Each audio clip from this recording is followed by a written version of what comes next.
On était donc à l'époque où on avait le département de la Seine-et-Oise, de grands territoires, des corps communaux, pas tellement d'unicité de commandement. Les directeurs de l'époque étaient des inspecteurs départementaux, entre autres le colonel Savelli. Ils se sont réunis et ont regardé avec les élus qui croyaient en ce projet, conseillers généraux notamment, comment arriver à profiter de ce qui préfigurait aussi l'éclatement administratif de la Seine-et-Oise pour aller dans cette aspiration départementaliser les SDIS.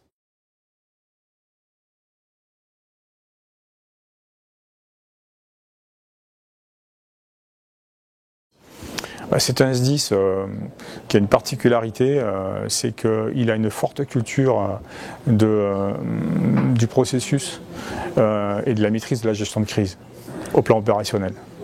C'est dû au fait que, un peu comme tous les SDIS de la Grande Couronne, il y a un gros cursus BSPP dans l'historique des cursus des agents, qui en font le creuset.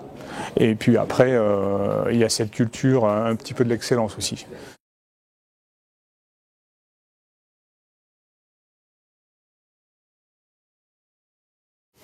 Bon, on a près de 90 000 interventions, c'est assez stable, avec une hausse malgré tout continue, faible mais continue des interventions pour secours à personne. On a plus de 75%, c'est légèrement au-dessus de la moyenne nationale et surtout c'est fortement au-dessus des interventions secours à personne des gros départements du Sud.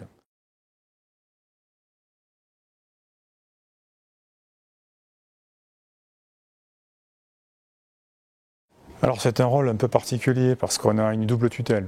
On a la tutelle du préfet, c'est son pouvoir régalien, c'est essentiellement axé sur l'activité opérationnelle et notre obligation de porter secours, avec tout ce qui tourne autour, la prévention également, la formation à un degré moindre, et puis on a la tutelle directe administrative en tant que président du conseil d'administration de notre président. Et en tant que directeur, effectivement, on a tout intérêt à faire en sorte que ces deux autorités soient en totale harmonie avec la gestion du SDIS.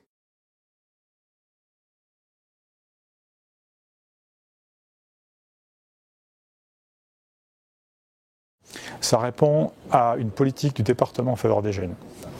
Et comme c'est notre principal financeur, c'était tout naturel que le SDIS y soit accolé, parce que d'autant plus que le SDIS a cet objectif-là dans son projet d'établissement. Et dans l'éducation nationale, une certaine forme de cohérence nationale dans les textes fait qu'ils ont aussi cet objectif-là. À ce que dans leur programme, des collégiens notamment, il y ait une action sur les gestes de secourisme.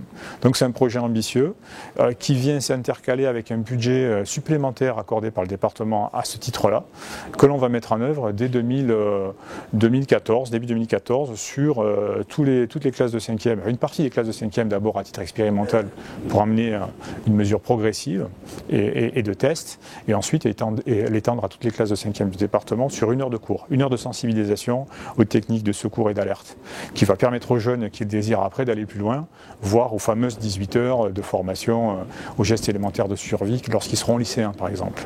Sachant qu'il n'y a pas d'âge pour apprendre ces gestes, c'est vraiment une formation basique. Dans beaucoup de pays, ils l'ont déjà inclus totalement dans leur cursus. Donc c'est un peu l'ambition que l'on a aussi.